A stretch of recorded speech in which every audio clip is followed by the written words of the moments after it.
I was brought up to think that the most impressive thing I could be was thin. And I came to associate feeling fat with being bad, with not being okay. And perhaps you're like me, you've seen a photo of yourself where you don't like how you look, and now you've got that really ick feeling in your body. You're feeling fat, you're feeling like you need to do something, you need to change. And you've tried countless diets. You've done all the things. You know what you should be eating. You struggle with maybe being able to consistently do it. And you hate your body. And you wish you didn't hate your body, but you can't shake the feeling that your life would be better and that you would be happier if you could finally get on top of your so-called weight problem. So feeling fat is where you feel ick and uncomfortable in your body. It's a desire to go on a diet, to try and shrink your size. However, you can be any size and have the feeling of feeling fat. So that's what we're going to talk about today. What do you do if you feel fat? How do we avoid going on a quick fix diet and sabotaging our health later down the track? Let's talk about it. Welcome to this video. My name is Lindy Cohen. I'm a dietitian and nutritionist, and I'm really glad you're here because feeling fat is something I know really well. And I know there are people out there who are going to tell you, fat's not a feeling, anger is a feeling, elation is a feeling, but fat is not a feeling. And I think that's right.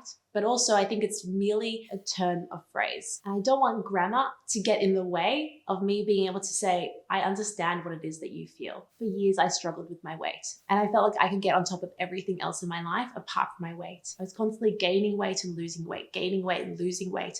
And every time I'd lose weight, people would compliment me and tell me how brilliant I was and how good I looked. And when I gained weight, they'd say things like, you'd be so pretty if you just lost weight.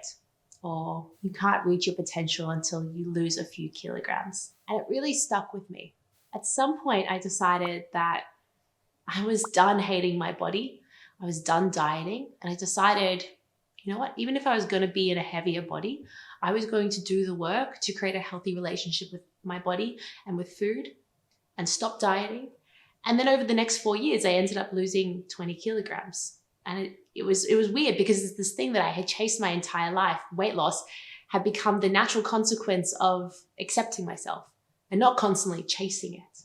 And if you want a video about how I did that process, I'll share it over here so you can go watch what I did to lose that weight and what it meant to me. But here I was now at the lightest weight I'd ever been and maintaining it and realizing that feeling of feeling fat didn't go away. At my slimmest weight on my wedding, I remember looking back at the photos from my wedding day and thinking, I could have lost more weight. And at my biggest size, I've had days where I've really loved how I looked and days where I felt fat too. I will say though, fundamentally, I don't like the term I feel fat. It is loaded with weight stigma. But I do think what we're fundamentally saying when we say I feel fat is I don't feel worthy. I don't feel okay. I don't feel lovable. And like me, as I was growing up being told you'd be better if you lose weight, we really do have the belief that if we lost weight, our lives would become a whole lot simpler. And when you think that the idea of being at an acceptable weight is a matter of between being loved, accepted, and feeling worthy, this isn't about vanity. This is a really important thing and it's big stuff. It's no wonder you feel so awful in your body and would pretty much do anything to fix your so-called weight problem. I often think that going on a diet is used as a band-aid to fix other areas of our life. Like we can't handle the fact that our relationship with our partner is not in a good place, that we're constantly fighting, that it's making us feel quite miserable to be in this toxic, unhealthy relationship. So as a result, we go on a diet because at least that's something we can control. If we follow the rules the diet tells us to follow, we will lose weight and we will feel better about ourselves. But we haven't fundamentally addressed the thing that's causing us to overeat. The fact that we feel uncomfortable, unsafe, unhappy in our relationship. It's much easier to go on a diet than it is to fix a relationship. Or you might hate your job and it's causing chronic stress in your life. But because it's too hard to contemplate finding somewhere else to work, you go on a diet. It'll make you feel better, you tell yourself. You blame all the things that are wrong in your life with your weight. We think a quick fix diet offers us a short-term relief for a chronic issue. The problem is that it fundamentally leaves us far worse off. So each failed diet attempt, and that is when you successfully lose weight and you regain the weight, and often it means you end up regaining more weight, Once you've finished that cycle and you go on yet another diet, your relationship with food is in a worse place than when you started. And each failed diet attempt makes your relationship with food worse and worse until we get to a point of what I call diet burnout, the place where you've tried so many diets before that you actually just can't stick to diets anymore. Maybe you go, oh, the diet starts on Monday, but by like Tuesday afternoon, the diet's already finished. If that is you, you don't need more willpower or to try harder. You need to stop these quick fix diets and address the fundamental problem. Remembering, of course, that 80% of people will regain the weight they lose on a diet and gain more weight as a result. So before you jump on yet another quick fix diet, ask yourself, what's the real problem here? What am I trying to fix? What is this feeling fat? What is this really about? Is it actually a self-esteem issue? Is it about what I weigh? Is there something greater in my life that actually needs addressing? But that is all very big stuff. And I know right now you're watching this video because you do not feel comfortable in your body. So what can you actually do right now? Number one, I want you to stop chasing weight loss, and I really mean it. When I lost all of that weight, it was over 4 years.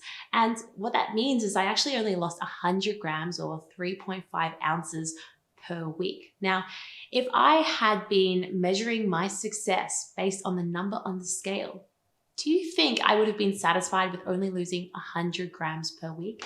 Absolutely not. I would have given up all of those healthy habits that I was adding into my life because I would think it's not actually working or it's not working fast enough. So every time you keep setting these really intense weight loss goals, you're pretty much setting yourself up for failure. You're making it really hard to be consistent at these healthy habits. We've been told that healthy weight loss is about 1 kilogram per week, which is 2.2 pounds. Now, that is a huge amount of weight to lose, and really quickly at that.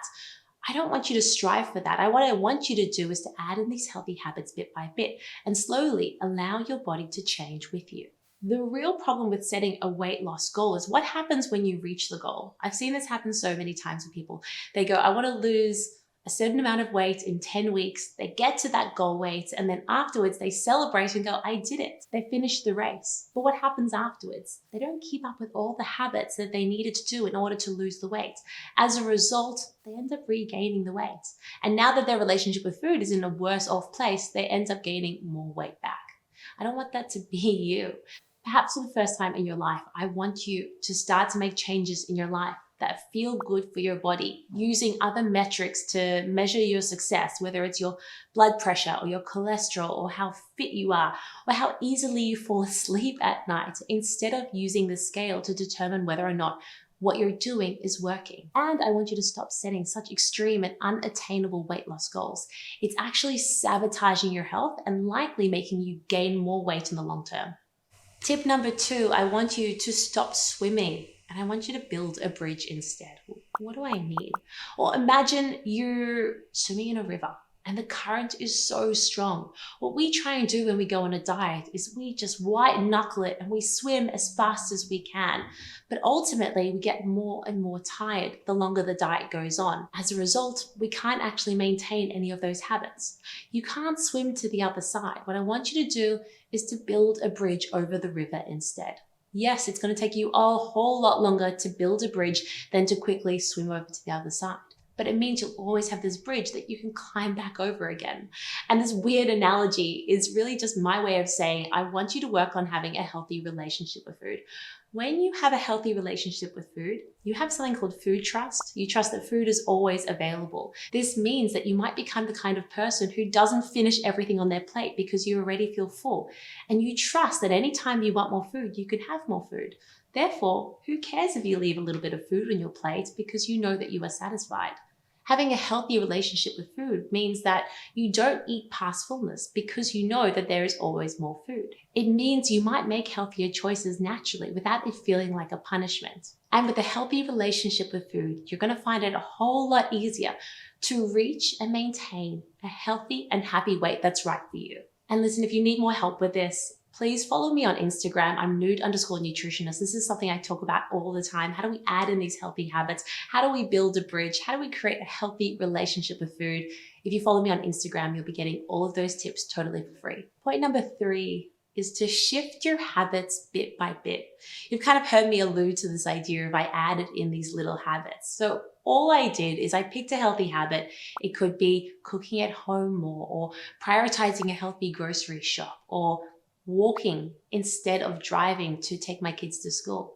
Small little changes. And what I did is I added in one, and once that felt normal, felt easy and doable, I added in yet another habit. And slowly over time, my lifestyle shifted. My brain had time to rewire itself, so much so that I didn't need to use any effort to maintain these habits. It's a bit like when you're driving a car, and sometimes you arrive at your destination and you realize, I didn't even know how I got here. Because you've been driving for so many years, maybe it's become automatic. It feels like you're kind of on autopilot. Your body is doing it without you having to have too much conscious thought. In a way, I want you to get to a point where you're on autopilot with your healthy habits, where they don't require any brain power or effort to maintain. As a result is you don't have to waste precious willpower trying to do all of these things at the same time.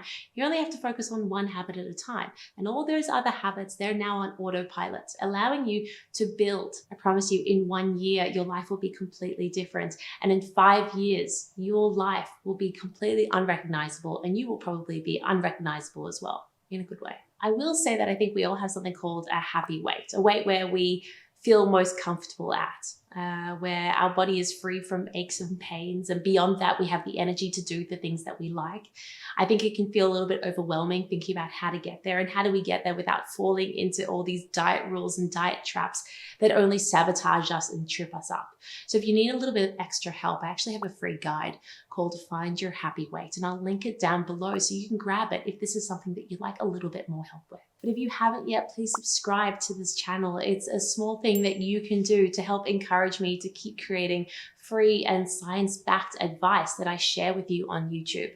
And of course, if you've got a burning question that you'd like me to answer, please leave a comment down below. I'd love to hear from you. All right, now on to tip number 4, and that is to check your hormones. Now, I'm not talking about one of those scientifically invalidated tests that people get you to do on Instagram. Please don't do one of those. What I simply mean is check what day you are in your cycle. I know for myself, one of the things I did is I tracked my period for 9 months, and this weird thing came out where I realized that literally 10 days before I get my period, I suddenly start feeling fat. I have the body loathing, body shaming. I feel very insecure in myself. And then from day 1, I start to feel better in myself. Maybe you're the same. Maybe you are also quite impacted by your hormones and your cycle. Remembering that body image is connected to those things. And that's because you might feel more bloated, and simply because of the rising levels of progesterone in your body. Tip number 5 is to stick within your enjoyment zone. This is something I talk about because I think it's so important. When it comes to doing healthy things for your body, you have to enjoy them.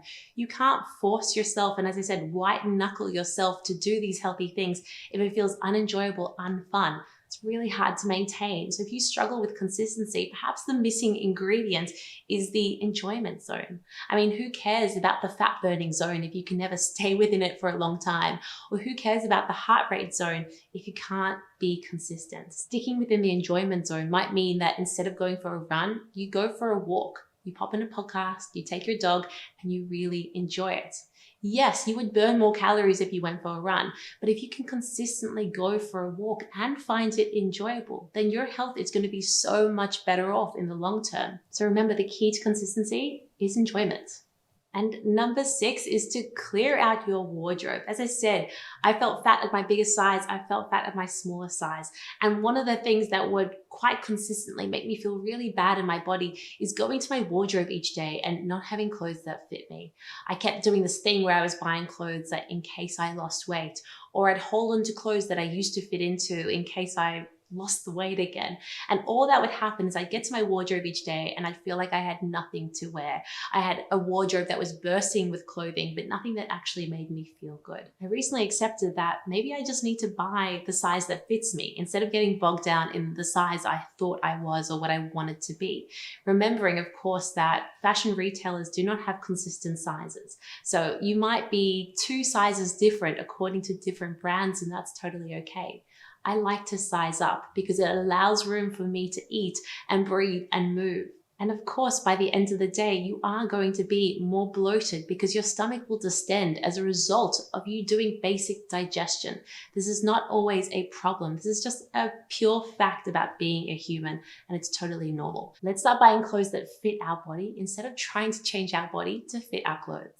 And point number 7 is incredibly important. You don't have to chase body love. You can settle for body acceptance, or body respect is what I kind of like to call it. One of the things I had to learn was how to have better body image skills and tools. So whenever I had that feeling of I just want to quickly lose some weight, I had a whole bunch of strategies I could kind of go back to, and that would make me feel better in my body immediately without needing to lose any weight.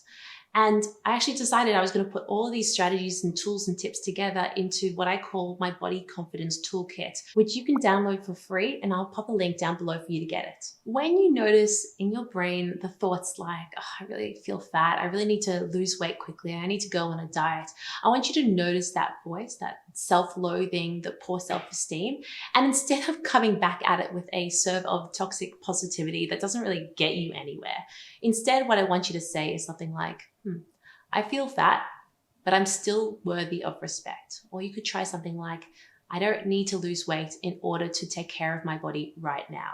And then what I want you to do is perhaps the hardest thing is to resist that temptation to undereat, to over-exercise, to try and compensate for how you're feeling right now, because that is what's going to swing you into the extremes, the yo-yo dieting, the all or nothing thinking, and it's not helpful at all. If you're at that point where you have this really strong urge to diet, I have a podcast episode on my No Wellness Wankery podcast talking about exactly what you can do if you feel that urge to diet. What's the step-by-step process that you can go through within the next hour to help stop those thoughts and get you out of that toxic thinking pattern.